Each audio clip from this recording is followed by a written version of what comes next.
So, Gunnar Nelson had a difficult loss to Demian Maia the last time he fought. How do you think he will bounce back from such a difficult loss? I think he said it himself the best, that what he learned in that fight was survival, and he survived for the entire fight against one of the best ground guys in the world. It's kind of interesting to think that Maia was an accomplished black belt before Gunny had heard of Jiu-Jitsu, before Iceland had heard of Jiu-Jitsu. So there's a lot of positives to take away from that. But I know he's changed some things around in his approach to training. There's no point in repeating yourself if you want to make a change.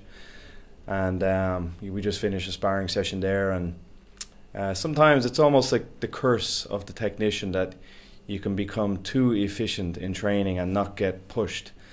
But I can see now he's at a much higher pace even in training to try to imitate that fight night feel.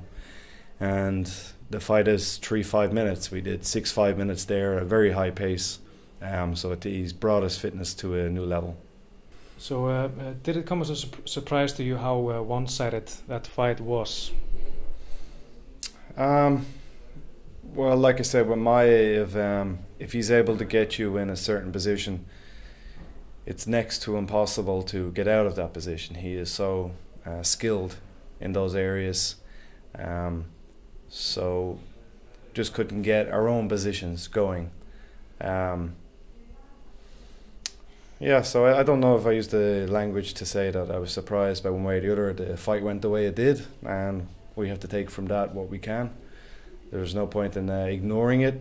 You have to accept it, own the loss, be responsible for it, be accountable, and then make the adjustments. And that's what he has done. You know, Gunny is not somebody to try to blame anybody else or try to avoid it. He knew what happened in the fight, and he has the maturity and the skill base and the intelligence to make the adjustments from that fight that I know that's never going to happen again, that's for sure. Now, this is a weird sport and weird things can happen. How much stock do you put in the actual outcome of the fight when you're like as a test to what you've been doing the past few months was right, like just as a coach? Yeah. Well, you know, it was a loss, so you have to accept that and see that things went wrong and make some changes. And I know he's made some changes in his approach, and I know we're going to go on a good run now. He's still young in term, you know, he's over 10 years younger than Maia, I think, and we have a good chance now, good opportunity to face somebody of a high level that's on a good win streak in the UFC. The welterweight division is kind of going through an odd period, I think. You know, maybe McDonald is leaving and Lawler is at an age, maybe there's not too many left. Maia's at an age, not too many fights left. So there's an interesting opportunity here, I think, to string together some wins, improve physically and mentally from the last fight, and go on a run for the title. So I don't think this has changed the plan. Maybe you've seen this image online. It's like people think success is a straight line, but it's messy, and it's how you deal with those bumps that will differentiate the champion from the person who quits.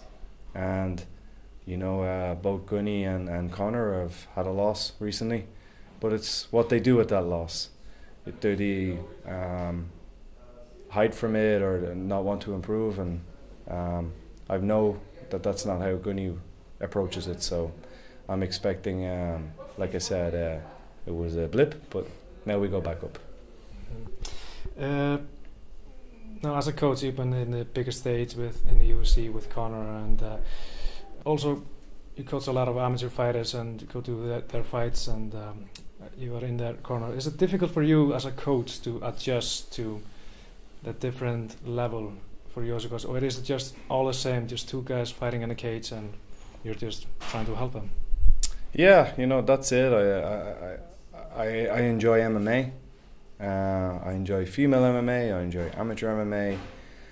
pro MMA. It's all just very interesting to me. I love looking at different fights and seeing how they make out, how our sequences worked and how they didn't work. You know, that to me is as interesting as working. You know, in a scientific process, negative results are as important as positive results, if you know what to do with them. And I think month by month and year by year, we're getting sharper and better. The competition is getting stiffer as you get closer to the belt, and blips are going to be expected. But I'm very happy with the next wave of guys that are coming through here, and looking at some of the kids training tonight in Mjolnir. There's a very positive future for both teams, for both camps. A tragic event occurred in Dublin a few days ago, where a fighter passed away after losing to one of your guys. What impact do you think this will have on Irish MMA? Well, the early signs of its impact is that a tragic situation may lead to an eventual safer and better sport. It's very hard to think of a sport that there isn't some tragedies. If anything, MMA it was such a headline, and it did reverberate around the world so much because of how rare a situation it is, how rare an occurrence it is. But that's not to say that we shouldn't treat it obviously very, very seriously and learn from it. And the very early tentative stages have begun for communication between the Irish government and the sporting body for mixed martial arts, and I hope and I know that when we look back in years that we can try to gain some positive out of what is almost complete darkness and a very, very sad situation. Mm-hmm. Now back to Gunnar Nelson. How do you see Gunnar and Albert Tumenov match up stylistically?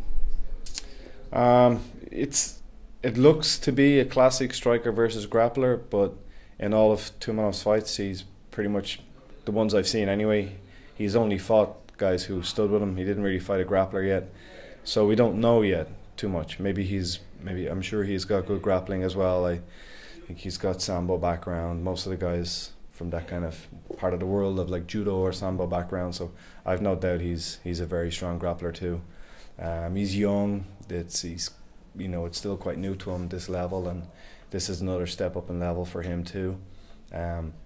So I think for both guys, this is kind of one of those fights for both guys where it's time to put your stamp down. Like I said, the UFC is the welterweight division is in a bit of a changing period, and it's the likes of these guys and Steve Thompson and such that what they do now this year is going to determine the path, and I think it's a very good opportunity for Gunny to display why he's going to be on a run for the belt now. Final question, what's your prediction for Gunnar's fight against Albert Tumenov? I really can't see it going past one round. I just think there's going to be more openings, and I think there is a gulf between them in terms of grappling. So I think rear naked choke in the first round. Thank you for the time.